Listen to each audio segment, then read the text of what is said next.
Hari ini kita akan belajar mata pelajaran ekonomi untuk paket C setara dengan SMA atau MA dengan materi bagaimana mengenal inflasi. Yang pertama, kita akan belajar mengenai pengertian dari inflasi. Inflasi dimaknai sebagai kenaikan harga barang atau jasa yang menyebabkan daya beli uang menurun. Kenaikan harga ini terjadi pada sebagian besar barang dan jasa secara terus-menerus atau dalam kurun waktu tertentu. Nah, adapun penyebab adanya inflasi yang pertama yaitu tekanan permintaan. Terjadi karena permintaan yang tinggi terhadap satu jenis barang dan jasa, sedangkan ketersediaannya relatif tetap. Yang kedua ada dorongan biaya. Hal ini timbul karena adanya tekanan dari sisi penyedia barang atau jasa yang dapat disebabkan oleh depresiasi nilai tukar, dampak inflasi negara-negara partner dagang, kenaikan komoditi yang diatur pemerintah, terjadinya bencana alam, dan terganggunya distribusi. Yang ketiga ada perkiraan ekspektasi atau ekspektasi inflasi yang dipengaruhi oleh perilaku masyarakat dan perilaku ekonomi dalam menggunakan perkiraan angka inflasi dalam keputusan ekonominya. Misalnya, yaitu ada perubahan harga di tingkat produsen dan pedagang saat menjelang Hari Raya Keagamaan dan penentuan upah minimum provinsi atau UMP. Kemudian ada peredaran uang kartal yang tak terkendali. Pencetakan uang baru yang dilakukan pemerintah untuk menutupi defisit anggaran menyebabkan harga barang-barang akan naik. Uang yang beredar banyak, akan tetapi barang yang akan dibeli jumlahnya terbatas. Yang terakhir yaitu kekacauan politik dan ekonomi. Kebijakan ekonomi maupun politik tertentu dapat menimbulkan inflasi di masyarakat. Kemudian ada kategori dari inflasi.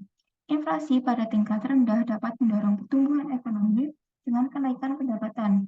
Namun, pada tingkat tinggi, inflasi dapat menyebabkan penurunan kesejahteraan masyarakat. Ekonomi tidak tumbuh dan dapat menyebabkan kepanikan.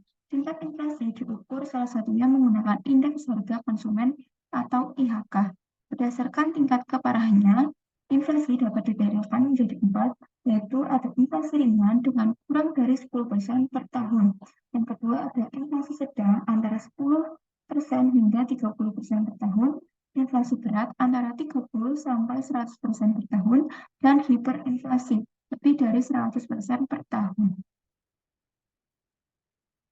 Adapun dampak dari inflasi yaitu dampak negatif, yang pertama ada harga barang-barang dan jasa naik, nilai dan kepercayaan terhadap uang akan turun atau berkurang, menyebabkan efek spekulasi antara lain menimbun barang dan membeli valuta asing.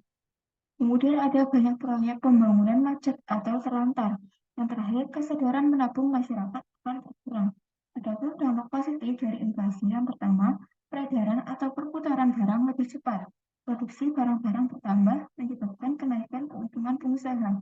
Yang keempat, yang ketiga, kesempatan kerja bertambah dengan adanya tambahan investasi. Yang terakhir, pendapatan nominal bertambah, meskipun realnya berkurang karena kenaikan pendapatan relatif kecil. Kemudian ada data dari inflasi. Di Indonesia, data mengenai inflasi dikeluarkan oleh Badan Pusat Statistik atau BPS. BPS mengukur tingkat inflasi berdasarkan IHK atau Indeks Harga Konsumen. Inflasi atau deflasi merupakan perubahan IHK yang terjadi. Selain menggunakan IHK, indikator inflasi lainnya berdasarkan internasional best practice antara lain yang pertama, menggunakan indeks harga perdagangan besar atau IHPB. Harga perdagangan besar dari suatu komoditas ialah harga transaksi yang terjadi antara penjual atau pedagang besar pertama dengan pembeli atau pedagang besar berikutnya dalam jumlah besar pada pasar pertama atas suatu komoditas. Yang kedua ada indeks harga produsen atau IHP. Indikator ini mengukur perubahan rata-rata harga yang diterima produsen domestik untuk barang yang mereka hasilkan. Yang ketiga ada deflator produk domestik bruto atau PDB, menunjukkan besarnya perubahan harga dari semua barang baru, barang produksi lokal, barang jadi, dan jasa. Deflator PDB dihasilkan dengan membagi PDB atas dasar harga nominal dengan PDB atas dasar harga konstan. Yang terakhir ada indeks harga aset. Indeks ini mengukur pergerakan harga aset antara lain properti dan saham yang dapat dijadikan indikator adanya tekanan terhadap harga secara keseluruhan.